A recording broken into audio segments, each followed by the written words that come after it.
In today's video, I am going to teach you how to switch between multiple Evernote accounts. Start by opening Evernote on the web and going to the Evernote home screen. This is the main dashboard where you can access your notes and settings. Once the page loads, look up toward the top area of the Evernote window for your current account name or profile area. Select that account name to open the account menu. In the menu that appears, choose the option to sign out. This step is important because the Evernote web app does not truly switch accounts until the current session ends.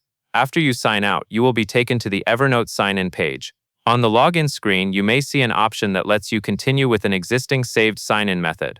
Select the Continue option for the sign-in method you want to use. In many cases, this will open an account chooser window, especially if you sign in using a third-party provider. When the account chooser appears, select the account you want to switch to, such as your work account.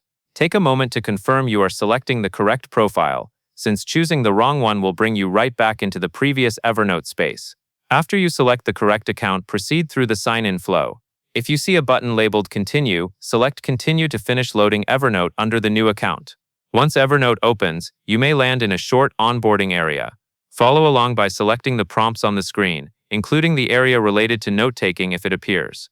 If Evernote shows an option to continue with a limited plan, you can select that to move forward without changing plans and to get directly into your notes. Now that you are signed in, verify that the switch worked by checking the account name or profile area at the top of the Evernote interface. It should now show the new account you selected. When you need to switch again, repeat the same process. Open the profile menu, sign out, choose the next account in the sign-in flow, and continue until Evernote loads. That covers everything you need to know.